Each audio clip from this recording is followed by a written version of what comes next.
This video is a continuation of a video I made 2 weeks ago about the first playtest, so if you haven't seen that video, I highly recommend checking that out before watching this video.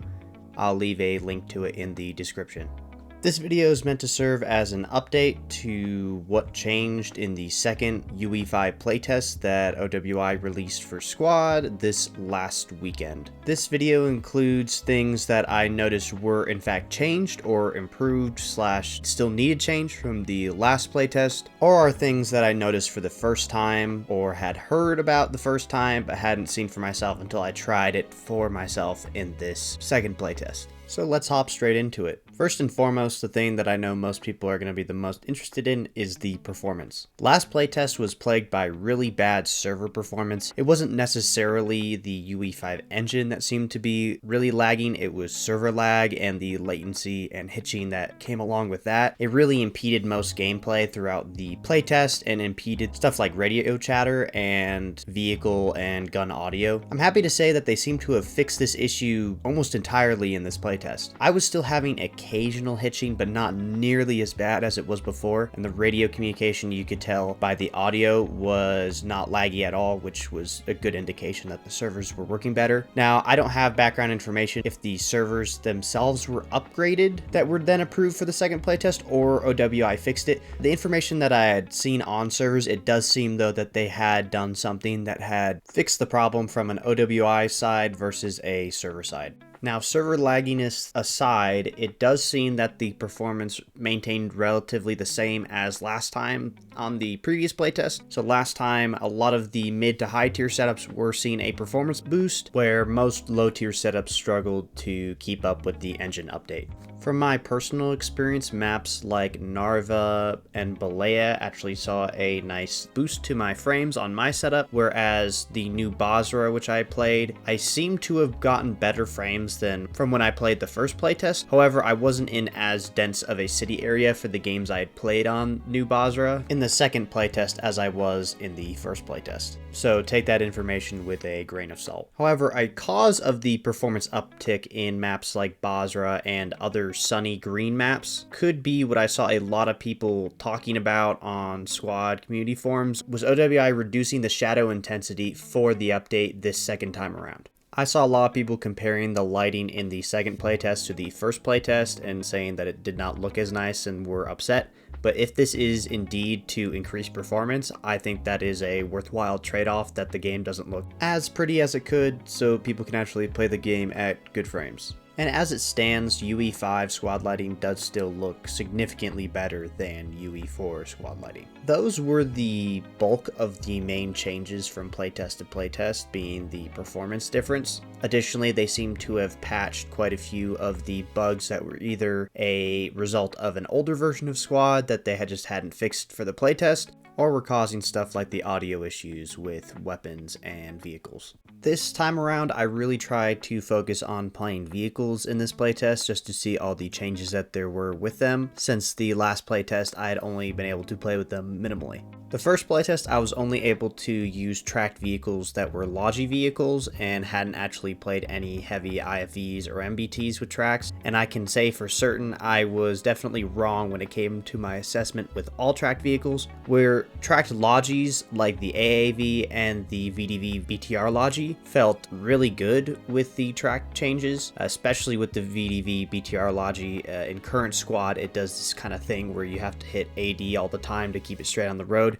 They seem to have fixed that and it felt a lot faster and more maneuverable. However, it does still have a problem where they're very hard to stop. You can be holding the parking brake and S while on a straightaway and it will still not stop when you want it to, and it causes a lot of crashing on corners, and you have to really slow down and spam that parking brake before you think you have to make a lot of corners. But other than that, I really did like how those Logi APCs and other tracked smaller vehicles felt to drive this time around. The same couldn't be said for heavier tracked vehicles though. The heavier tracked vehicles I drove in this playtest were not fun to drive. I completely understand the want to make the vehicles feel feel heavy, and they definitely had that feeling while driving them. Every time I was driving a heavy tracked vehicle while playing this playtest, it felt very sluggish to drive. While it did have that heaviness feel, it felt very slow and unresponsive. Vehicles like the BMP2 felt like they had been slowed down significantly, and just trying to pursue another vehicle was impossible based on the speed and the time it took to just maneuver around corners and get the vehicle to stop while it was going. I know some people might enjoy this change just because it brings a new challenge to using vehicles, as well it might nerf them in some capabilities. However, driving heavy vehicles in normal squad is already difficult enough based on how the terrain can get you stuck in random places and just how annoying it can be to get through different terrain. And while UE5 has made it easier to navigate tracked vehicles through different terrain, I don't think nerfing them in this way is a right step until being able to traverse all terrain in a vehicle is in a better state than it currently is. And this brings me back around to wheeled vehicles. In the last update, I talked about how I didn't enjoy where wheeled vehicles were in the UE5 update, especially how light wheeled vehicles seem to flip very easily. However, now being able to try some of the heavier wheeled vehicles, such as the LAV, they did feel a lot better than the lighter equivalent. It was faster, more maneuverable, could get over better terrain. However, I still will complain that it's a little too easy to flip. Whereas the heavy tracked vehicles felt like a chore to drive in UE5, the wheeled heavy vehicles felt actually very fun to drive. Being able to take corners very fast and being able to be quite maneuverable encourages people to play them as more of a run and gun type of vehicle rather than a static position vehicle, whereas with the changes to the IFEs, it encourages a lot more static play than maneuvering and chasing other vehicles. Obviously, this is already the meta of Squad on how to use these different type of vehicles. However, it does feel like the changes exacerbated these factors quite significantly in these updates, and I'm still kind of on the fence how I actually feel about that. This all was my main takeaways in the changes to UE5 in terms of gameplay and performance wise. The only other things I noticed were a few bugs which were mainly already in the previous playtest that I thought were worth mentioning here. The biggest one, which you can see very clearly in the Balea footage, is how the camo nets on all layers for HABs and different emplacements were bugged. On snow maps like Balea, they shined this bright blue, which was very revealing onto where the HABs were. And on the deserty maps, they were this shade of orange, which didn't seem natural. It blended in better, but still didn't seem correct. Additionally, I noticed in the last playtest, but didn't mention it in my previous video, as well as in this playtest, that there seemed to be a crashing issue when getting into vehicles occasionally. This didn't happen consistently, but it still did happen enough for us to notice it, where people would get into a vehicle and crash at that moment as opposed to any other moment while playing the playtest. This happened 3 or 4 times throughout the course of both playtests, and I felt like it happened too much for it to actually just be a coincidence.